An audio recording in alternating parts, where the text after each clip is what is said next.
রাত 1:30 বাজে। আমি একা একা চলেছি এবার অর্ধকুমারী পার করে এবার যাব ভবনের দিকে।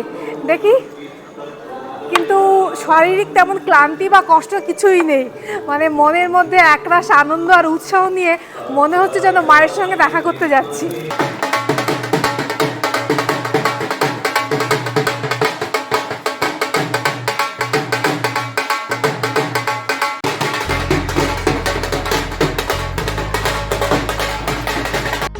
প্রথম 45 মিনিটের মধ্যে পৌঁছে গেছি। মায়ের প্রথম দর্শন চরণ পাদুকা। কথিত আছে এখানে নাকি মা যখন ত্রিকুট পর্বতে যান তখন মা এখানে তার চরণের ছাপ রেখে গেছে, ওই জন্য এই মন্দিরটার নাম হচ্ছে চরণ পাদুকা। রাতের অন্ধকারে পাহাড়ের বুক দিয়ে বইছে ঠান্ডা হাওয়া, আর সেই নীরবতার মাঝে বেজে চলেছে সুমধুর ভক্তি সঙ্গীত। ঠিক এই মায়াবী রহস্যময় আবহাওয়ার মধ্যেই শুরু হচ্ছে আমার আজকের যাত্রা, বৈষ্ণোদেবীর পথে রাতের নিশ্চিদ্র অন্ধকারকে সঙ্গী করে।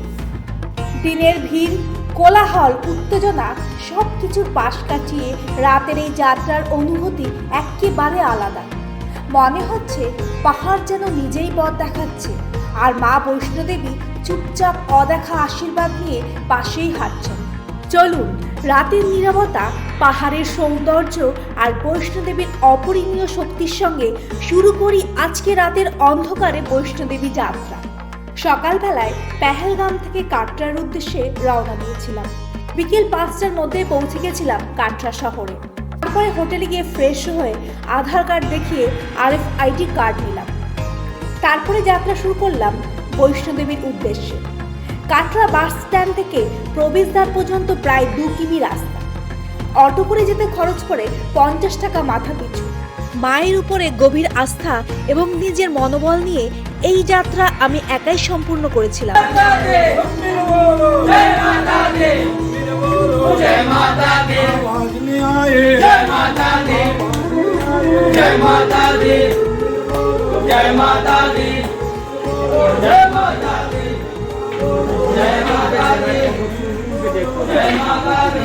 আজকে আমি পেহেলগাম থেকে কাটরা এসেছি, তো এখন রাত 10টা বাজে।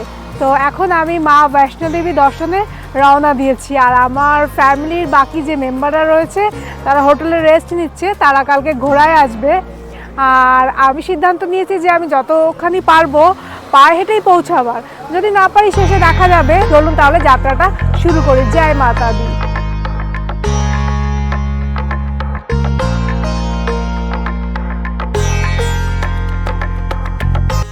মেশিন রয়েছে, আপনারা দেখতে পাচ্ছেন। তো চেকিং হয়ে গেছে, ক্যামেরা আর ড্রোন একদমই অ্যালাউ নেই, মোবাইল নিয়ে আপনি সঙ্গে করে যেতে পারেন। তো একদমই লাইনটা ফাঁকা, রাতের বেলায় তো মোটামুটি ফাঁকাই রয়েছে, একদমই ফাঁকা। আমার পেছনে দেখতে পাচ্ছেন কেউই নেই, মেয়েদের লাইনে আমিই রয়েছি। আমার সামনে একদমই লাইন ফাঁকা, আর ওপাশে যারা যাচ্ছে তারা কিন্তু যাত্রা শেষ করে এসছে, এবং এই যে এক্সিট পয়েন্টে তাদের RFID কার্ডটা কিন্তু নিয়ে নেওয়া হচ্ছে।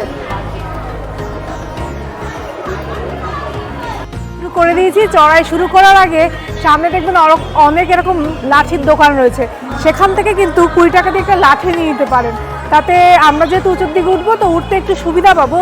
সামনে প্রচুর ঘোড়া এবং পালকি দাঁড়িয়ে রয়েছে, তো আপনারা যদি ঘোড়ায় কিংবা পালকিতে করে উপরে উঠতে চান তাহলে আপনারা এই যে সরকারি যে কাউন্টারটা রয়েছে এখান থেকে কিন্তু আপনারা বুক করে নিয়ে যেতে পারেন। সরকারি স্ট্যান্ড থেকে আপনারা যদি ঘোড়া বুক করেন তাহলে বৈষ্ণোদেবী ভবন পর্যন্ত আপনাদের খরচ পড়বে 1250 টাকা মাথা পিছু।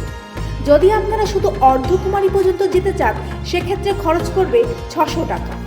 আমি বৈষ্ণোদেবী গিয়েছিলাম অক্টোবর মাসে। এই সময় সন্ধ্যাবেলায় গরম লাগলেও রাতে কিন্তু ভালোই ঠান্ডা ছিল, সুতরাং এই সময় গেলে অবশ্যই শীতের পোশাক ক্যারি করবেন। বৈষ্ণোদেবী যাবার পথে আপনাদের খাবার, পানীয় জল কিংবা ওয়াশরুম বা ATM এর জন্য কোনো রকম টেনশন নিতে হবে না। পুরো পথ জুড়ে রয়েছে বিভিন্ন খাবারের দোকান, ATM, পানীয় জল, বাথরুম ও বসার ব্যবস্থা। অর্ধকুমারীর খানিকটা আগেও পরে শ্রাইন বোর্ডের রেস্টুরেন্ট রয়েছে।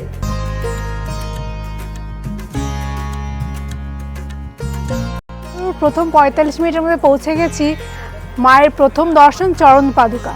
কথিত আছে এখানে নাকি মা যখন ত্রিকুট পর্বতে যান তখন মা এখানে তার চরণের ছাপ রেখে গেছে, ওই জন্য এই মন্দিরটার নাম হচ্ছে চরণ পাদুকা। তাহলে চলুন আপনাদের সঙ্গে করে নিয়ে দর্শন করে আসি।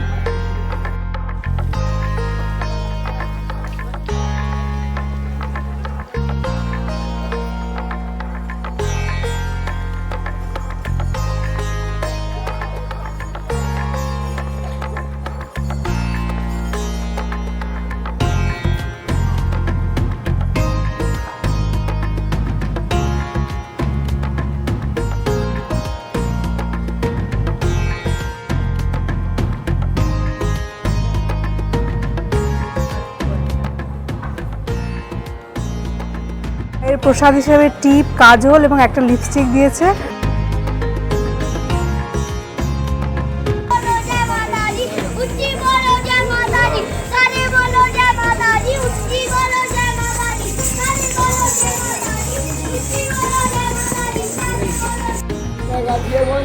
রাত এখন 12:30 বাজে, অনেকটাই হেঁটেছি, তো একটুখানি ভাবলাম ফল খেয়ে তারপরে বাকিটা হাঁটি। তো একটা 30 টাকার আমার একটা ফলের প্লেট আমি নিয়ে নিলাম, তো এটাকে তারপরে বাকিটা আবার হাঁটতে শুরু করব। এখন রাত 12টা বাজতে 5 মিনিট বাকি, কিন্তু রাস্তার এই কোলাহল দেখে মনেই হয় না যে রাত 12টা বাজে, দেখে মনে হচ্ছে সন্ধ্যাবেলা। দেখুন আমাদের চারিপাশে কত লোক রয়েছে। আর এখান থেকে কাটরা শহরের পুরো নিচের ভিউটা দেখা যাচ্ছে। কাটরা শহরের পুরো নিচের ভিউটা দেখা যাচ্ছে এখান থেকে।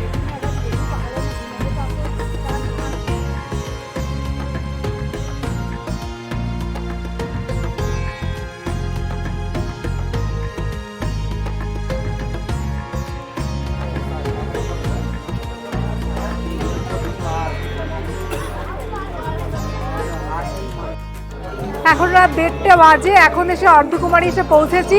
তো অর্ধকুমারী থেকে দুটো রাস্তা ভাগ হয়ে গেছে ভবনের দিকে, একটা গেছে হিমকোটি মার্গ, আরেকটা গেছে হাতিমাথা মার্গ। তো অর্ধকুমারী ভবন হয়ে যদি হাতিমাথা মার্গ দিয়ে যায় তাহলে 1 কিলোমিটার বেশি পড়বে, 6.5 কিলোমিটার পড়বে দূরত্ব মায়ের ভবন। আর যদি হিমকোটি মার্গ থেকে যায় তাহলে মায়ের ভবনের দূরত্ব পড়বে 5.5 কিলোমিটার। তো এখন হিমকোটি মার্গ থেকেই যাব।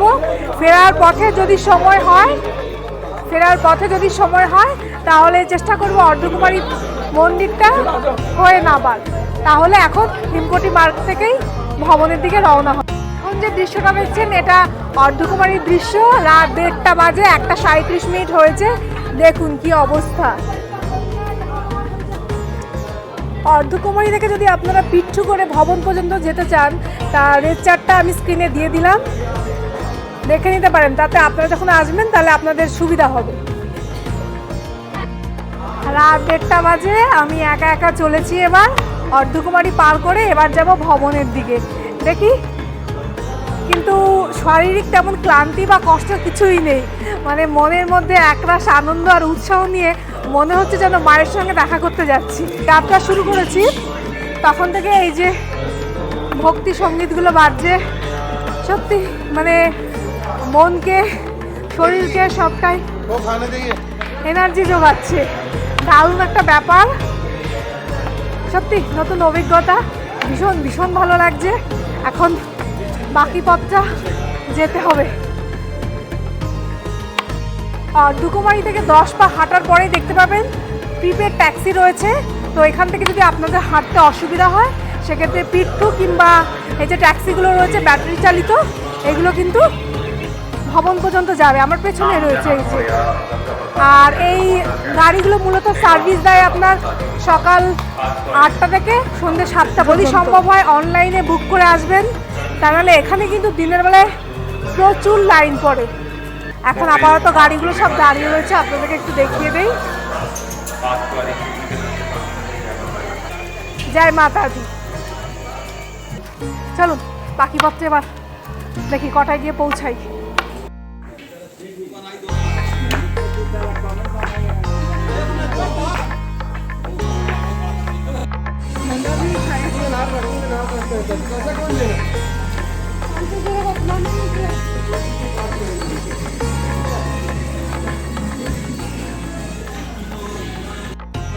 এখন ভোর 4টে বাজে।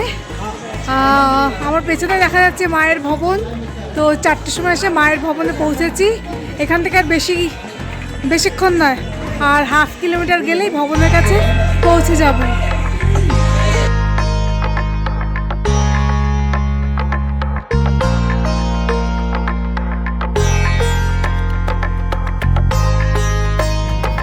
অনেকেই আছেন বৈষ্ণোদেবী গিয়ে পুজো দেবার ইচ্ছে রাখেন। তাদেরকে একটা কথা জানিয়ে রাখি, এখানে মায়ের পুজোর ডালা 100 টাকা থেকে শুরু। কিন্তু ডালা নিয়ে আপনারা যখন মায়ের মন্দিরে প্রবেশ করবেন তখন আপনাকে কয়েকবার সিকিউরিটি চেকিংয়ের মধ্যে দিয়ে যেতে হবে এবং শেষ চেকিংয়ে আপনার পুজোর সামগ্রী রেখে দেবে।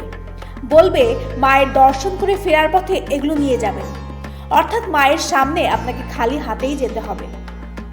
মন্দিরে প্রবেশ করার আগে আপনারা ফোন, বেল্ট, ব্যাগ এগুলো নিঃশুল্ক লকারে জমা করে প্রবেশ করতে পারবেন। আমি অত্যন্ত ক্লান্ত থাকার জন্য সেই দৃশ্যগুলো ক্যামেরাবন্দি করতে পারিনি, তবে লাইনে দাঁড়ানোর মাত্র 15 মিনিটের মধ্যেই আমি মায়ের দর্শন করতে পেরেছি। বৈষ্ণোদেবীর মন্দির দর্শন করে কালভৈরবের মন্দিরে যেতে পারেন, হাঁটা পথে 2.5 কিলোমিটার। তাছাড়া 100 টাকা দিয়ে রোপওয়ে করেও আপনারা যেতে পারবেন।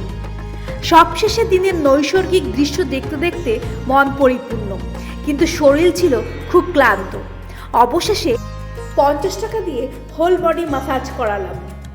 মাসাজ করাবার সময় আমি তো প্রায় ঘুমিয়েই পড়েছিলাম। দুর্দান্ত একটা অভিজ্ঞতা নিয়ে ফিরেছিলাম এই যাত্রায়। যদি আপনাদের এই যাত্রা সম্পর্কে কিছু জানার থাকে কমেন্টস করে জানাতে ভুলবেন না, আমি কিন্তু শীঘ্রই তার উত্তর দেওয়ার চেষ্টা করব। বৈষ্ণোদেবী যাবার পথে শর্টকাটের জন্য অনেক সিঁড়ি রয়েছে। বিশ্বাস করুন, সিঁড়ি দিয়ে উপরে উঠতে খুব কষ্ট হয় এবং সময়ও লাগে। তার থেকে স্লপিং রাস্তা দিয়ে আপনারা তাড়াতাড়ি উঠতে পারবেন। তাহলে আজকে এখানেই বিদায় নিচ্ছি। সবাই ভালো থাকবেন, সুস্থ থাকবেন। দেখা হবে পরের কোনো পর্বে। নমস্কার।